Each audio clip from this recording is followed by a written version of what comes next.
E vós, credes? Isto non é novidade ningunha. Houbo casos de fai décadas que o corroboran. Pensades que é un conto da vella para metervos medo? Bueno, pensade o que queirades. Eu só vos aviso que teñades moito coidado, porque a Santa Compaña, os meigallos e o aire non son un tema menor que normalmente se ignore. Mira, o aire collese dunha persona cando morre. Uns chaman a sombra e outros chaman o aire. E eu tiña o costumbre de sacalo de redor dun peixajeiro. Non sei en que consiste e penso que de pequena que mo fixeron, pero non me acordo. Miña avó, cando fui a un velatorio dun primo seu, diz que o viu e que quedou moi afectada. E despois tuvo que ir sacar o aire, porque diz que non comía, que non estaba justo, e foi sacar o aire. Hai veces que ois cousas que non se creen, pero sí que é certo que algo hai. Cando unha persona morre, despois de aquelas persoas familiares, sobre todo, que conoceron aquel difunto, pois notan que teñen un medo ou que teñen algunha cousa pola falta daquela persona, e, bueno, dicen que teñen o aire do difunto, e que teñen que sacalo, e, bueno, iso ten un ritual propio. Eu de rodillas son do peixajeiro, e a persona que estaba enferma daba 9 voltas do redor do peixajeiro.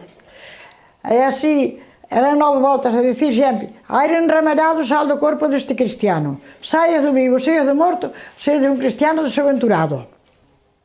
Ela, sempre que vai a un enterro, sempre colle o aire, e despois ten que ir sacalo. Vai a unha muller dali dun lugar e diz que lle prende unha larada con cadolos.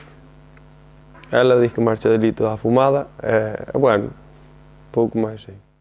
Sí, conocín persoas que o fixeron, sobre todo cando eu estuve na zona das Rías Baixas, en Portonovo e por aquela zona, facíase despois dos enterros, ou facíano na casa, e incluso en algunha parroquia facíase pola calle. A xente que o colle, que di que o colle, pois se sinte mellor despois de facelo, porque está ben, que é un ritual como outro calquera.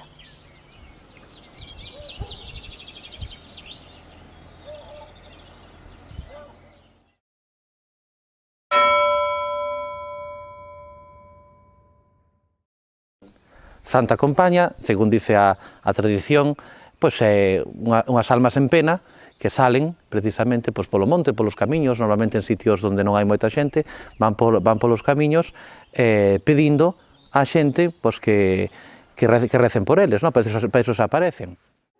A mí pasaron-me casos, que eu cando Antonio estaba en Santiago, salín de madrugada por aí arriba, se o demos a cona, vin unha cadela con xa de casa cadeas a rastro, por aí.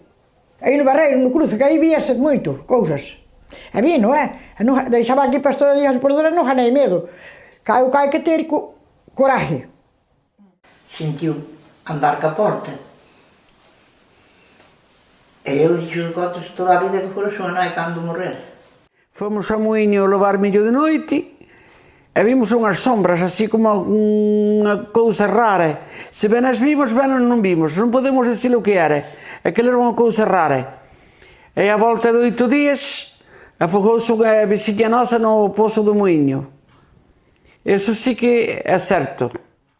Eu o único que podo dicir, que non sei se era Santa Compaña se que era, unha vez estaba na San Cristía eu, máis loucura, máis outra veciña. Tiñamos a porta aberta, e de arredor vimos pasar unha sombra blanca grandísima, moi rápido. Vímola pasar 4 veces. Non se pode describir, é como vimos unha luz grandísima, como se fora un home altísimo, con vestido de blanco, pero iba moi rápido, que distía eso, cousa deste mundo non é. Non vos ves as caras, ou si, esa sei que prácticamente todos estaredes asustados. E sabedes que non é para menos. Vixiade as vosas costas. Tende cuidado cos cruces de 4 camiños, coas veciñas que pensades que, inda que vos levedes mal, non vos poden facer nada. Cos velorios e co outro mundo en xeral, porque eles están aí. E agora, vos credes. Non, nunca vin. Ás veces vense vivos, que son peores.